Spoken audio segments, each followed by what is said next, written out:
take some and pass them around, please. Yeah. I'm going to try to keep it brief by kind of reading what's on the page. And I gave you one so you could follow along.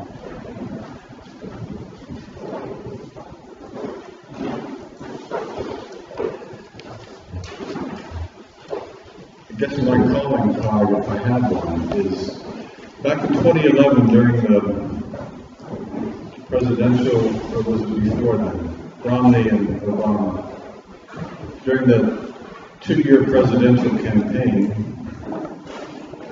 I got sick and tired of having to take other people's word for information I was hearing, especially on economics. One person would say this, another person would say that. I had no way of knowing, as a person with a college degree and 2 master's degrees and 2 courses in economics, I had no way of knowing who was telling the truth, because I didn't know enough. So anyway, I took about 10 months and developed my own database of economic indicators for the United States, going back to 1788.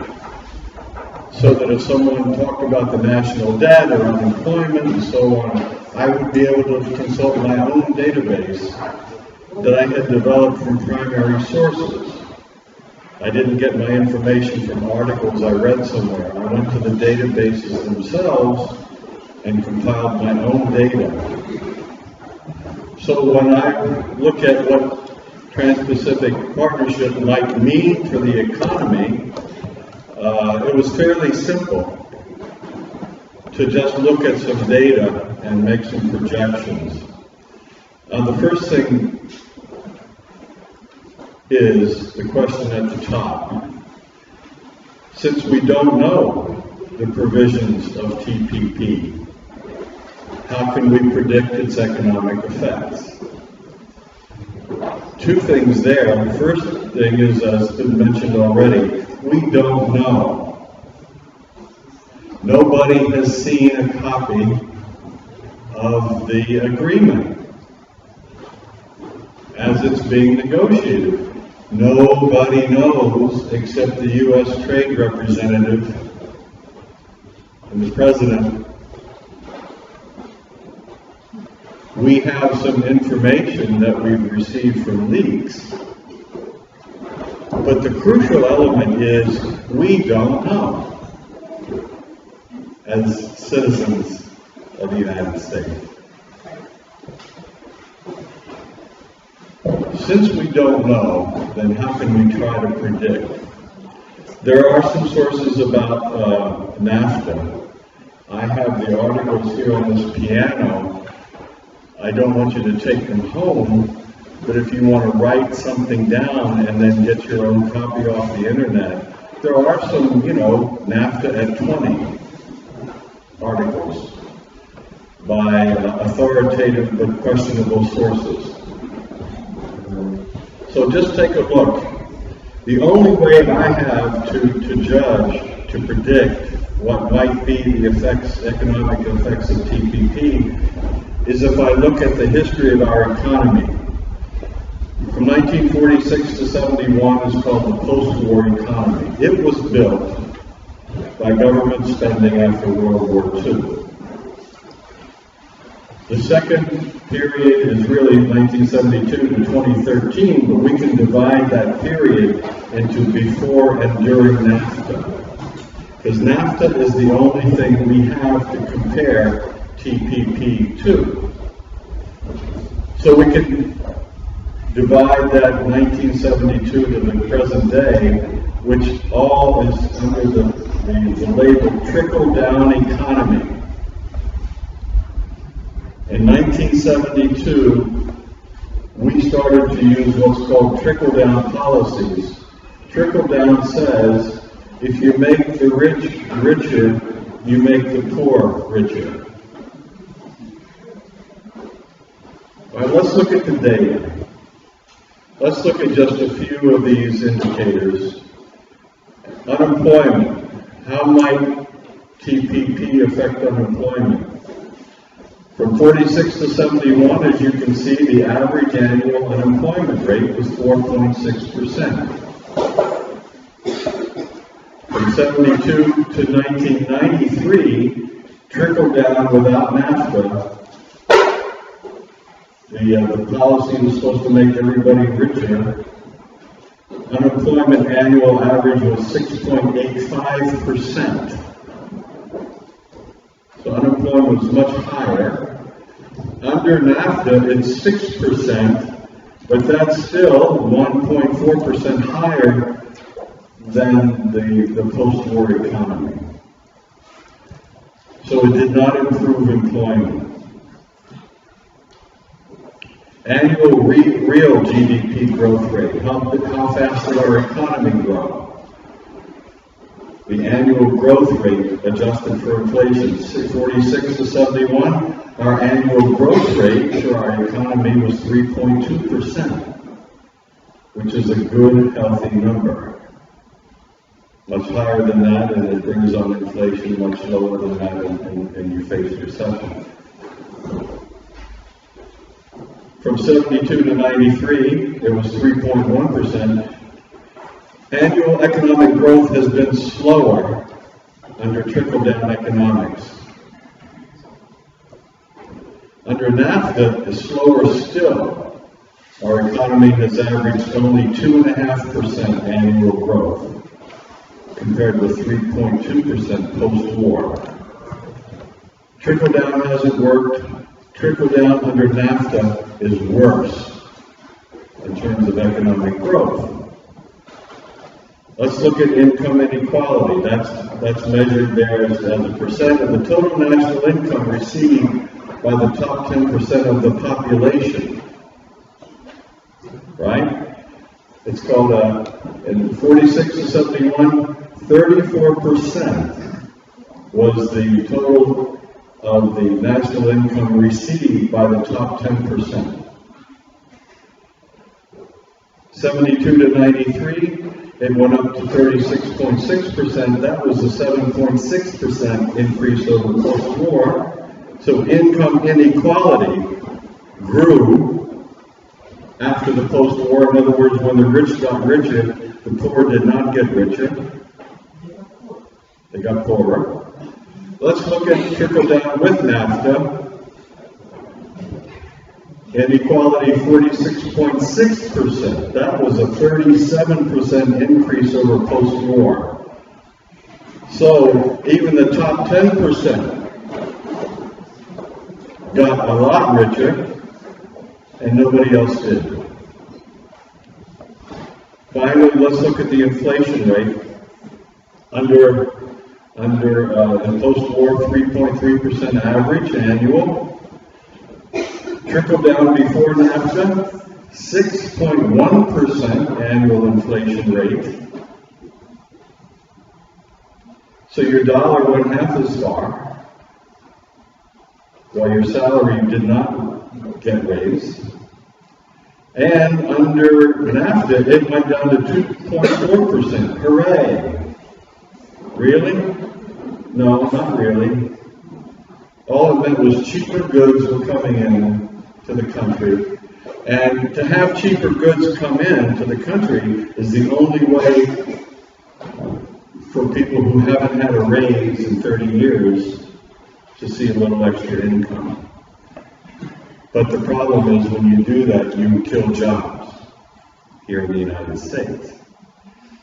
So, regarding inflation, which was the only seemingly positive feature of NAFTA, the trickle-down, maybe NAFTA has caused a lower inflation rate due to cheap goods being sold in the U.S., cheap goods along with easy credit, in other words, people being able to borrow against their houses to pretend like they're still middle class,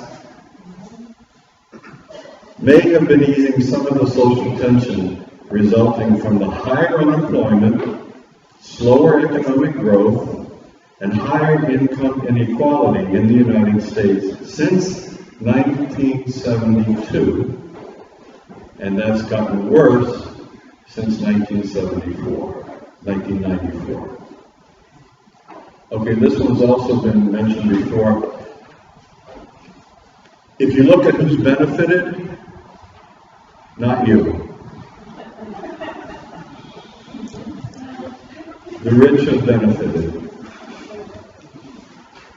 The 10% even have benefited, the 90% have not. It's got worse. Another important economic and political effect of NAFTA is that U.S. taxpayers, as has been said, can be forced to pay claims from foreign companies and governments if they claim to have lost revenue due to U.S. government action or inaction. According to the Financial Post of Canada and Christian Science Monitor, the Canadian government and the Trans-Canada Corporation, that's behind the XL pipeline, are considering a lawsuit against us under the investment rights and protections NAFTA provisions to recoup lost revenue due to the fact that the U.S. government has not approved the Keystone XL pipeline. The claim would be enforceable under NAFTA and would be paid by us. The implications for the determination of economic policy, as well as very many other public policies and practices, are obvious. Is this real? More than $430 million has already been paid by us under the investment rights and protection provisions of NAFTA. And there's a table that's referred to that's on the piano here. Table of cases. Already done.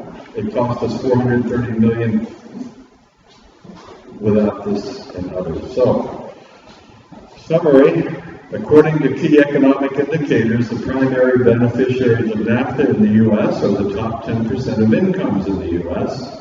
and the commercial and financial interests who receive higher profits.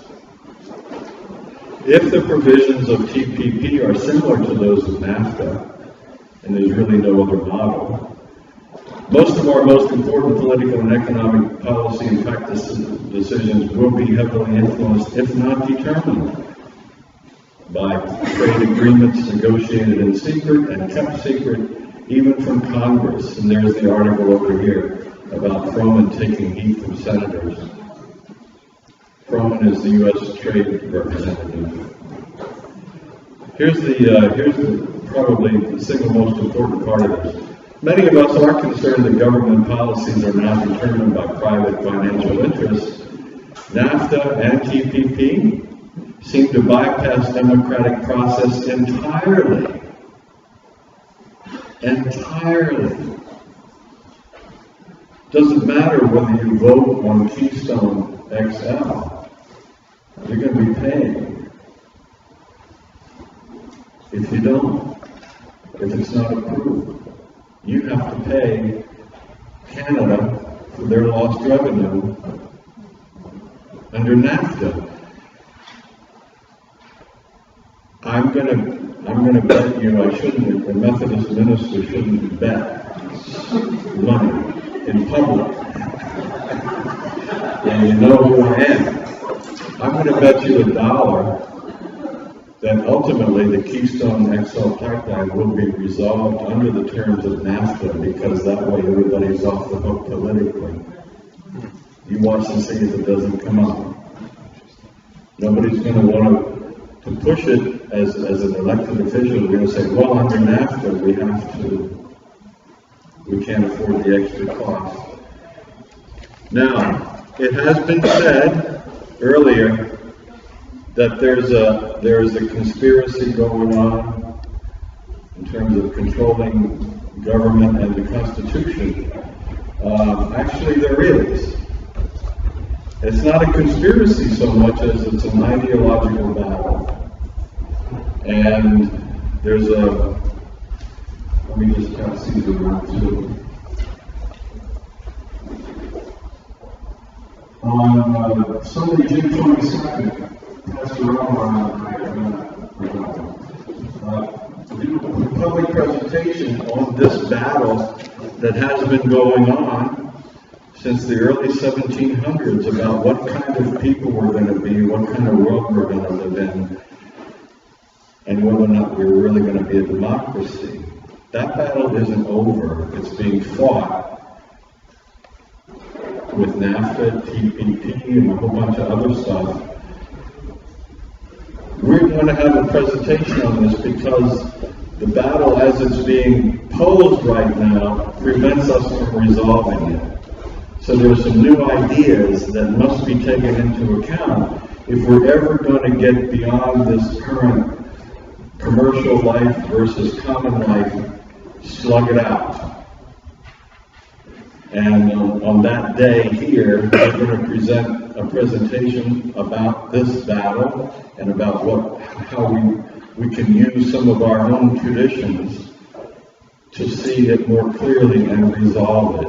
Because right now it's just an ongoing contradiction that's been going on for a couple hundred years, and it's going to keep going on until we change our minds. The most important weapon in the world is a good idea. And that's what we want to consider.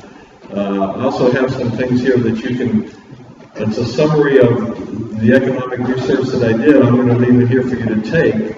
What happened to our economy after 1971? Basic data. I did the arithmetic myself. And I did pass third grade arithmetic. In conclusion, I just want to point this out. Because a couple of things we're going to be talking about is Adam Smith, the founder of free market theory, and Charles Darwin, the founder of evolution, both of whom have been misrepresented in our culture and our politics. So I want to leave you with something that Adam Smith says in the book Wealth of Nations, 1776, the foundation book for free market economy. Here's what Adam Smith said in Book 1, Chapter 11, Part 3 of Wealth of Nations. Quote, "The proposal of any new law or regulation of commerce which comes from this order, i.e. commerce, always ought to be listened to with great precaution, and ought never to be adopted till after having been long and carefully examined," which we haven't had a chance to do at all, "with the most suspicious attention. It comes from an order of men," that's how they talked back in those days, "whose interest is never the same with that of the public, and who have generally an interest to deceive the public, and who have on many occasions both deceived and oppressed the public." From Adam Smith, founder of free market economy. I hope you can come on the 22nd, because those are kind of some of the ideas we're going to be looking at. So I get to move on. I'm David Rommerein. I'm a pastor at Good Shepherd Lutheran. And there was a great poet that once said, "The first shall be last, and the last shall be first." It's a great poet, so I'm the last. Therefore, I'm the first. Now, my thinking is very brief to talk about the intersection between the faith community and public life. And I'm going to share a story about what I work with in terms of the faith community and public life through the hard effort of faith in New York. And why this is a conjunction of TPP, and what this conversation is all about today is that the faith community is learning and growing and maturing to learn how to be public workers, active in public life. Now, can you, Jamie, no, I'm good.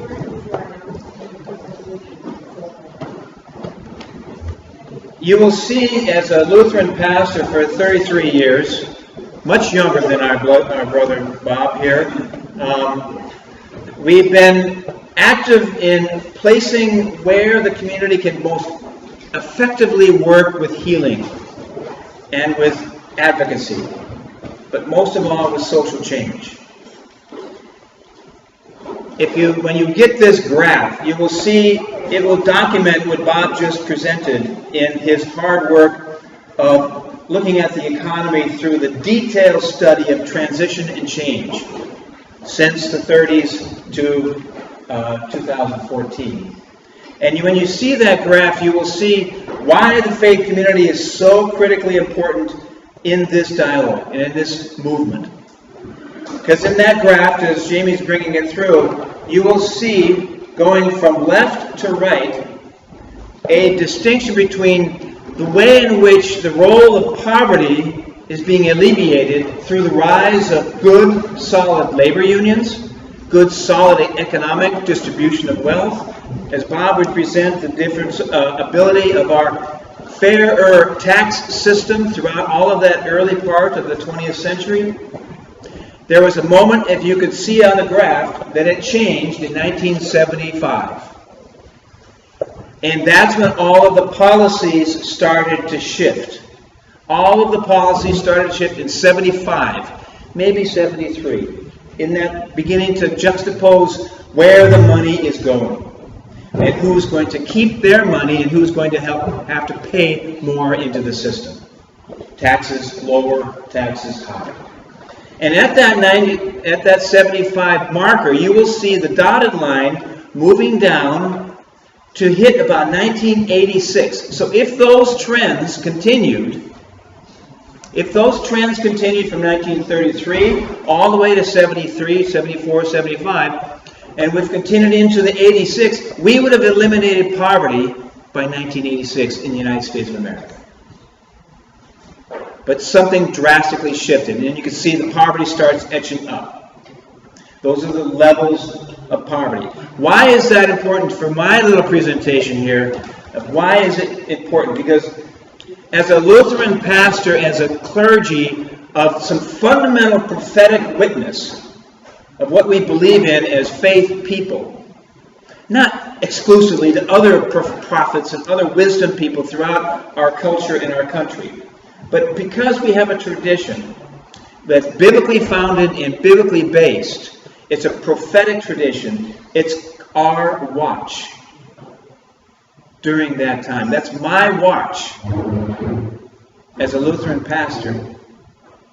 And my job as a Lutheran pastor, as a clergy, Jew, Christian, Muslim, you name it, my job is to work with those, as Howard Thurman says back in the 40s, with those whose backs are against the wall. One of the most profound teachers of Martin Luther King Jr. and the entire Student Nonviolent Coordinating Committee, whose job it is as faith people to work with everyone whose backs are against the wall. He also understood that we do that work along with Rabbi Heschel, who said, I do my best theology with my feet, walking for justice. Now you take all of that, you take our tradition, and we have, in the Christian world, we have a little Hebrew boy that grew up speaking Aramaic. He might have known Hebrew, never learned Greek, but you know that if he would have said something very important in his tradition, it would have been Malkuth Shemayim, which is the place where God is most revealed. When he learned his Greek later on in the first century, it's called the kingdom of God. Basileia Tea Teu. So, the place where God reigns is the place where God works with alleviating poverty, power, and leveling the playing field for human beings. One of the most interesting things why I stay a Christian is that I believe Jesus talked more about the economics and economy than everything else. You just got to read carefully because he didn't use the word oikonomos. because that's a gathered term, but he talked about the economy, and his stories are economic, of how to restore the people's economy, household of faith, the people's living. And I believe that he was assassinated because he led a peasants' revolt throughout Galilee, in the countryside, to leveling the playing field for an outrageous system that was taking money left hand over fist. And he got killed by the Romans in Jerusalem for an economic battle to level the playing field. So that's where it is. That's for me. That's my heart.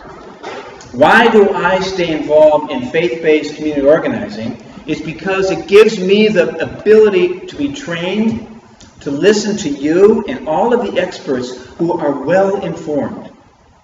Then it trains me to listen to my community for the felt needs, the power of needs, what it is that really is hurting. And then we coalesce with other faith communities to know where the hurt is. Then, after you research the listening, the power of the art of listening, you developed a community and you did your research. So you don't just jump and knee-jerk and react or anywhere, but you know where you're going. Then you go into change agents. What we've been finding out as Faith in New York, which is a federated organization of PICO, which is a national federation of faith communities in 17 states, about 1.5 million faith community leaders, because everybody in our communities of faith are a leader, not just me. Everybody who comes to Faith in New York is a leader and trained to lead. So that's 1.5 million leaders involved in various, very important issues that they are less informed of TPP like the entire nation. But once the relationship gets to with people who understand, there is another power there. To move your cold anger, we call it. Because you get mad. You know, you get angry about all this stuff and being manipulated. So an organizer knows how to take your anger and work it so that it becomes productive. It doesn't say be nice. It means be calculated in your anger to make change happen. So Faith in New York is 65 faith communities, intentionally multi-religious, intentionally multiracial, multinational, multilingual. Intentionally. Our board of directors has three chairs. One, Rabbi Wood, Reform Rabbi from Queens. Bishop Clark, Pentecostal preacher from Harlem. And Monsignor Federici from Corona, Queens. You got three of the powerful traditions there. Then the vice chair positions are also spread out to be representative. There's 3 vice presidents. I get to be one of them. We have a lay woman, Latina, and we have a Pentecostal preacher that's a lay preacher. And then we have the next treasury. So what we're intentionally doing is building a community that can make social change happen. And our listening campaign has been targeted right now with the results of Sandy. Because everyone knows that Sandy revealed what was before. The backs against the wall for everybody on the low-level playing field of Far Rockaways, Coney, and in places of hard life. And we revealed what it is by listening. And being able then to confront the people who need to be confronted, the decision makers, with appropriate leadership and appropriate technique. One is that when the rebuilding still is not being done, 22,000 people still do not have their houses finished. We have organized a year ago, 1,500 lay leaders to meet with all of the candidates for a candidates forum, the largest New York City candidates forum on the whole crazy election cycle. But what forced it is that Bill de Blasio said, I understand what you're doing, and the language was changed to become talking about racialized economic disparity. Because if we don't deal with that as a city, we're losing our action. He promised to meet with us, Faith in New York, in the first 60 days. Well, it's over 100. He hasn't met with us. But we have high-level cabinet meetings, and what we're planning on doing is having 2,000 people meet with him, and he's agreed to meet with us on June 2nd, 12th, and those issues are this. Concrete commitments by Mayor de Blasio for securing delivery of a specific number of jobs through the $1.6 billion that had come down from HUD for Sandy relief. He's got to deliver jobs through that money, not just simply move sand around.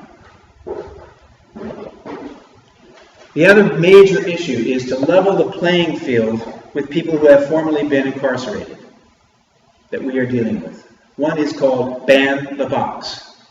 Every city employee, you've got to fill out this box, and in one of the boxes say, yes or no, I was incarcerated.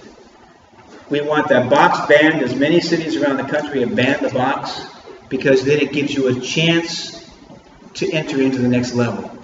It's not going to give you a permission to get the job. It's going to be, you're going to be level the playing field.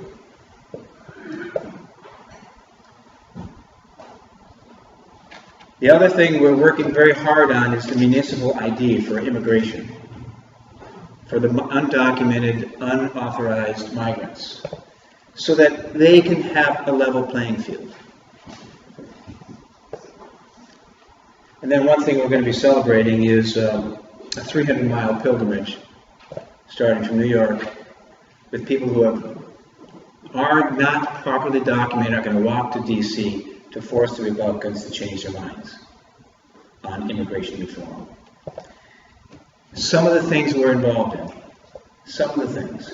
But it's just that fine line of separation between the institutional religious community and me as a citizen. There is no longer, there's no wall of separation between us.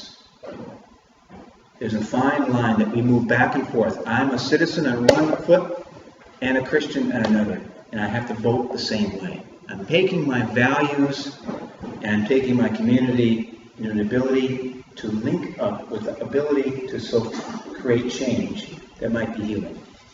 So last thing, do you remember the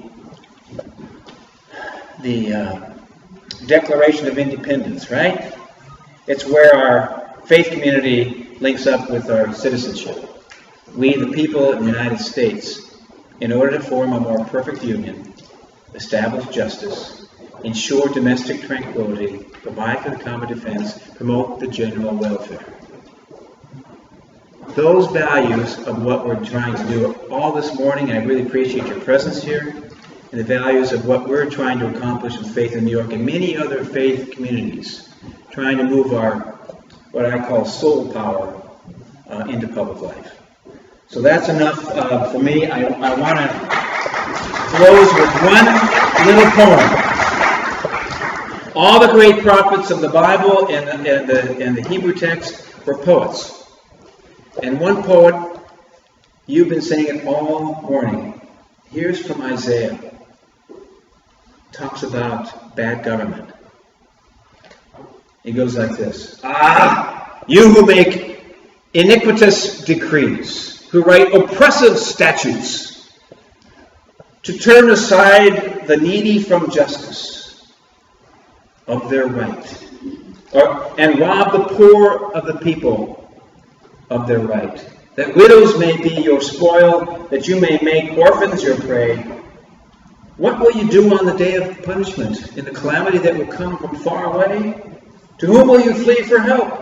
And where will you leave your wealth, so as not to crouch among the prisoners, or fall among slain? For all this, his anger has not turned away. His hand is stretched out still. There's something at stake here. And I believe in the Holy Mystery that God just doesn't like bad decrees. And TPP isn't going to be a bad decree. So thank you again. That's enough.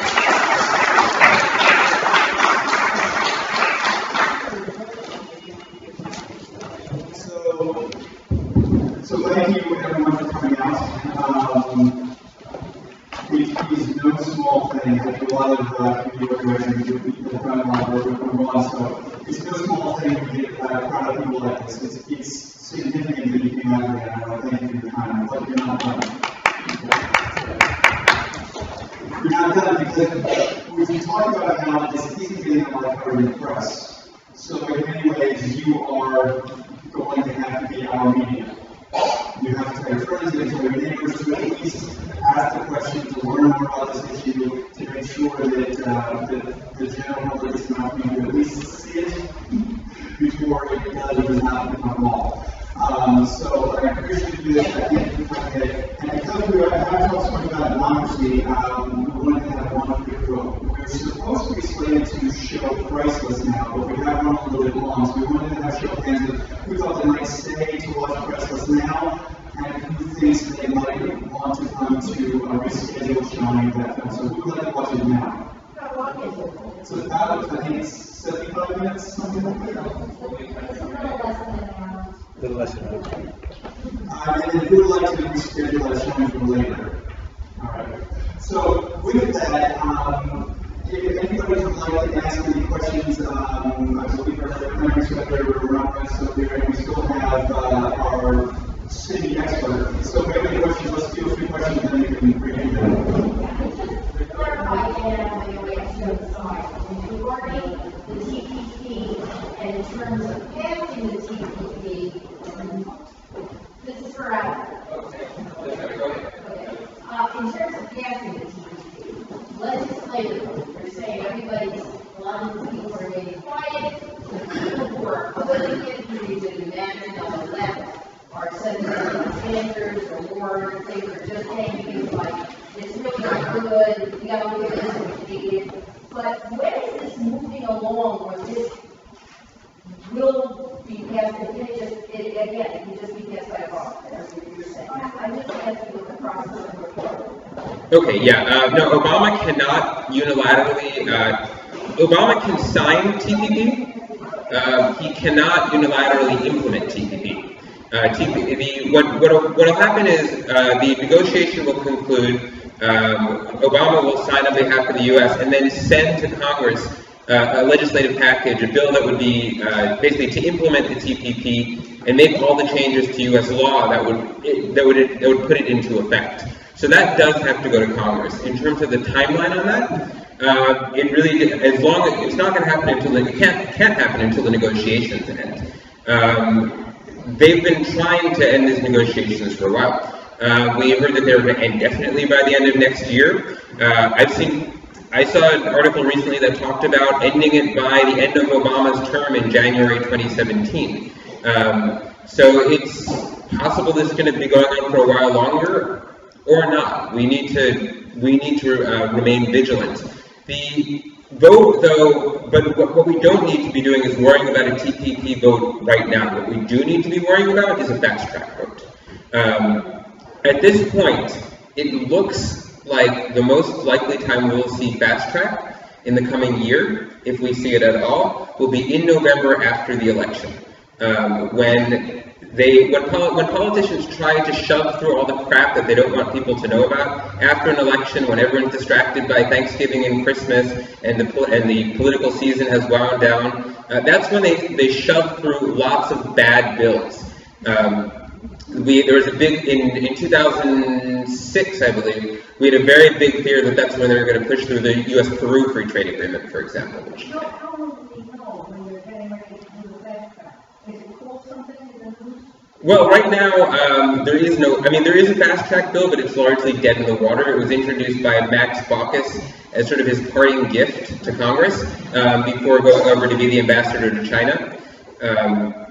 So it's been suggested that maybe now that he's in China, he can see all the sweatshop labor that's been created by the kind of free trade policies that he's supported. So basically, Baucus left. His successor, Ron Wyden, didn't support that particular bill.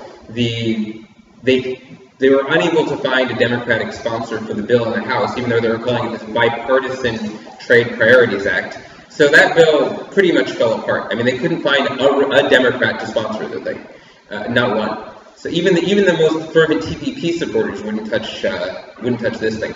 So at this point, Ron Wyden is talking about introducing a new fast-track bill, but he's basically said he's in no rush and they want to do it right. He's also not calling it fast-track, he's calling it smart-track and saying that it's going to be increase the transparency in the trade agreement negotiations. He has been actually on the right side of the transparency issue with TPP. He is generally on the wrong side of free trade issues generally. So it's kind of an interesting mixed bag on this one.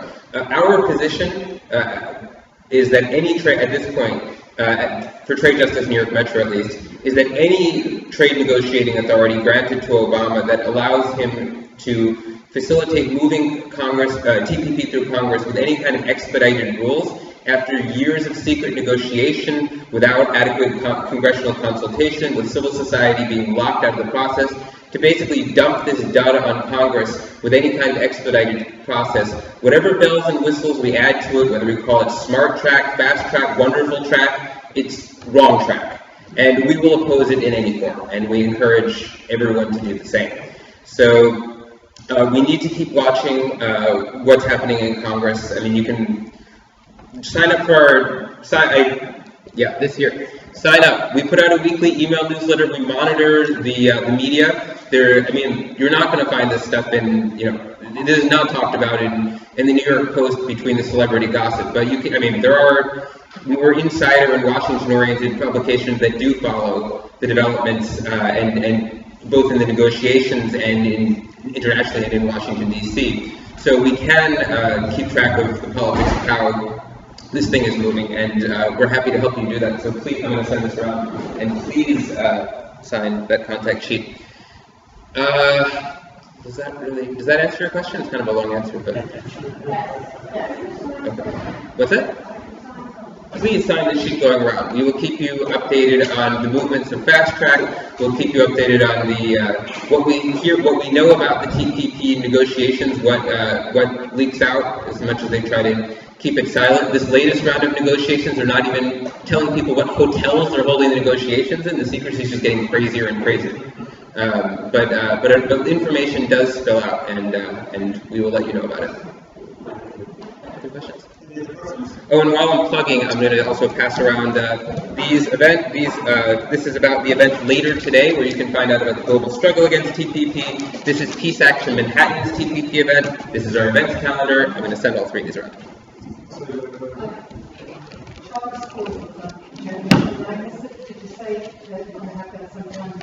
Yes. We're going to do another event next week. Any other questions?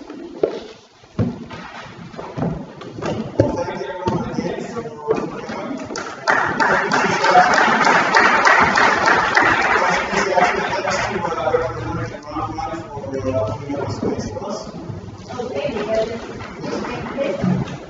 Two pictures.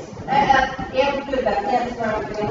But any innovations, peace action, so this is what we do with discriminations, and we put things together. So anything you do before you leave. And the other thing to get is Jamie.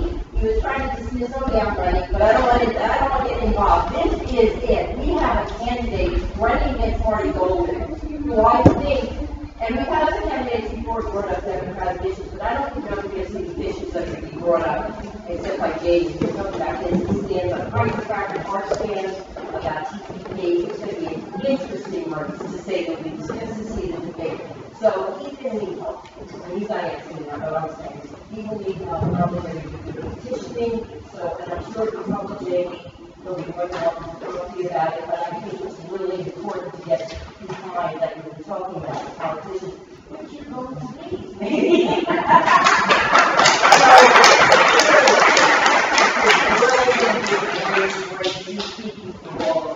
It's very interesting. There you go. At the moment, you'll call me and I'll give you a card. The website should be up next week. Listen, I got to say this. What personally I'm completely in agreement with, and I'm going to support Jamie. This is not the place to talk about that. We're in a church building. Let's assume a neutral person came in here who's not politically one way or the other. Oh, this turned out to be a Jamie. Not the place.